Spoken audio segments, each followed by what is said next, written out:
It is nearly impossible to keep up with all of the ways that the Trump regime is destroying the country. I mean, I do this for a living, and even I'm incapacitated, not just because of the nonstop onslaught of bad news, but by the existential dread that I feel when I think about all of the ways that these policies are going to negatively affect us in a year, in 5 years, in 10 years. And just to put it into perspective, 52% of Project 2025 has been implemented, which includes hundreds of regulatory changes, as well as some executive orders that are going to fundamentally reshape our government. And it's so bad that even Joe Rogan is admitting that he feels overwhelmed too. It's overwhelming me. Like sometimes at nighttime, like I can't wind down. Yeah. It's just like there's too much news. It's too much fucking madness. We're about to go to war with Iran. Same.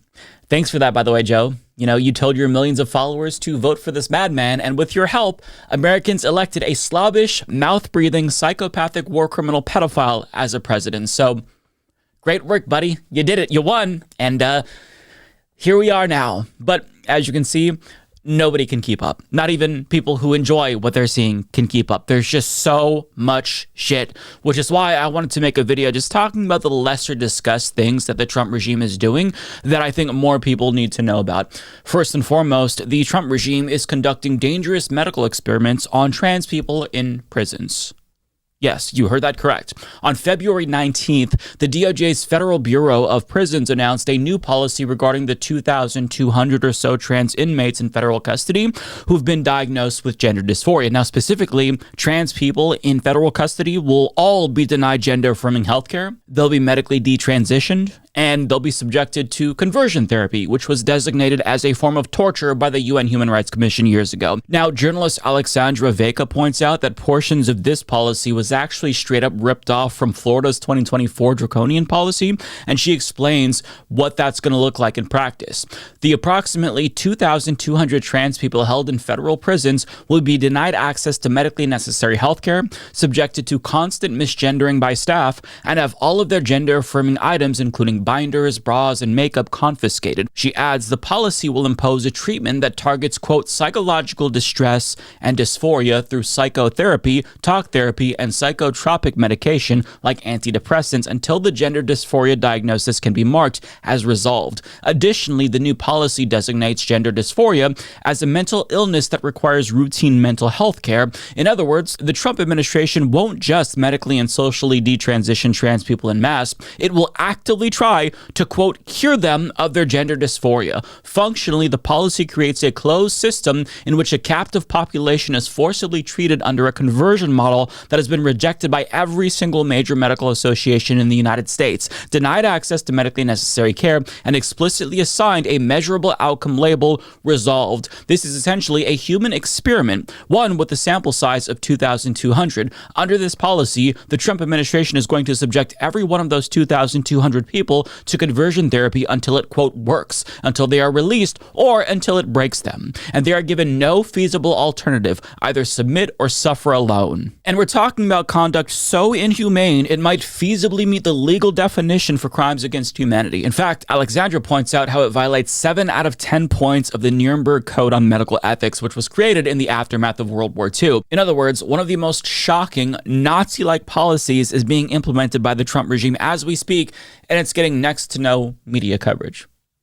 Every single person should be sounding the alarm about this right now, and there should be lawsuits suing the Trump regime to stop this harmful policy from taking effect.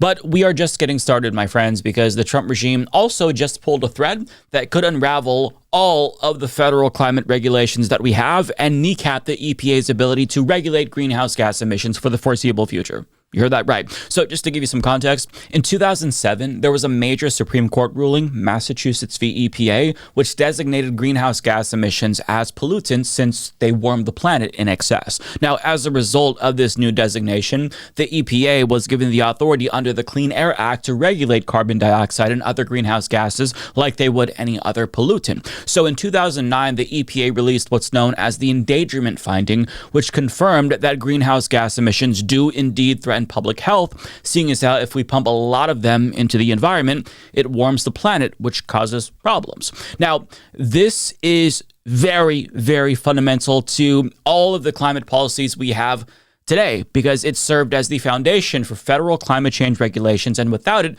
we wouldn't really have made any progress, seeing as how Republicans in Congress would never agree to pass anything to curtail climate change. So this was the only way we were able to make even baby steps towards climate change mitigation. But fast forward to today, and guess what happened?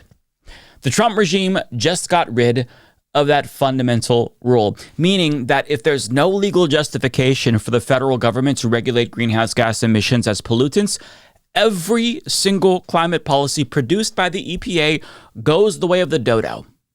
It's a regulatory change so substantial, it could be the final fucking nail in our planet's coffin, because this rule was sweeping. As PBS News reports, the repeal eliminates all greenhouse gas emission standards for cars and trucks and could unleash a broader undoing of climate regulation on stationary sources such as power plants and oil and gas facilities, experts say. Furthermore, CNN's Ellen Nielsen called it one of the regime's most audacious deregulatory goals, seeing as how it puts them one step closer to their goal of stopping the EPA from addressing climate change ever again. And just keep in mind that in 2018, climate scientists at the IPCC warned global policymakers that human beings have just 12 years left to cut CO2 emissions to stop the planet from heating to 1.5 degrees Celsius, which would be catastrophic.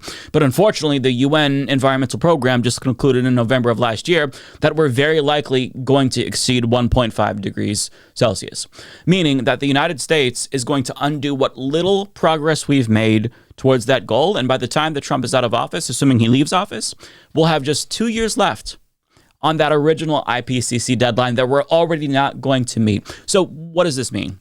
Well, nobody knows for sure, right? But what we can say with certainty is that we are going to continue pumping so much CO2 in the atmosphere as if there's nothing wrong with that, that there's a possibility that we might see runaway global warming. That means that the planet is going to keep getting warmer and warmer and warmer, and there may be nothing that we can do to stop it. It's a runaway effect. It could be too late. Even if we try to address it meaningfully, the damage has already been done. So even though Trump won't be around to see it, he is sowing the seeds of humanity's destruction with this deregulation, with this action, the single thing that is going to fuck future generations and the entire habitability of our planet. But the good news, I guess, is that humans might not live long enough to see the full-blown collapse of our planet's habitability, because it's possible that some Terminator 2-ass future plays out instead, which is what the Trump regime is seemingly trying to bring about. I say that because AP reports that Defense Secretary Pete Hegseth is pressuring an AI company, Anthropic, to let the U.S. military use their tech as they see fit. Now, that's quite an anodyne headline given how dystopian the story actually is. So the question is, what does that mean, actually? Well, it means that Hegseth is trying to force the company that has a contract with the U.S. military to remove the safeguards that they put in place to ensure that their tech cannot be used to spy on Americans or kill people.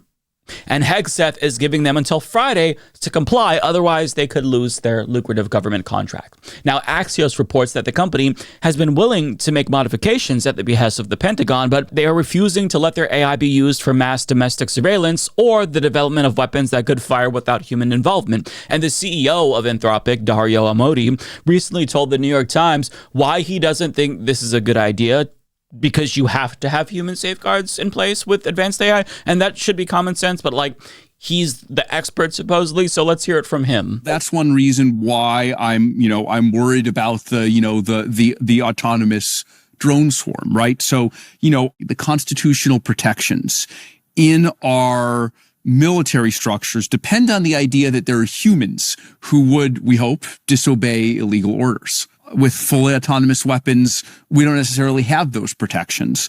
But I actually think this whole idea of constitutional rights and liberty along many different dimensions, can be undermined by AI if we don't update these protections appropriately. So, think about the Fourth Amendment. It is not illegal to, put cameras around everywhere in public space and, record every conversation. It's a public space. You don't have a right to privacy in a public space. But today, the government couldn't record that all and make sense of it.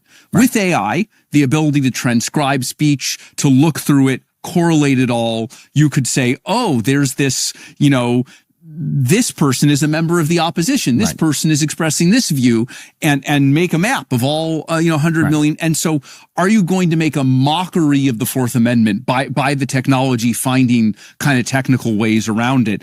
And so, again, if we had the time, and we should do this, we should try to do this, even if we don't have the time.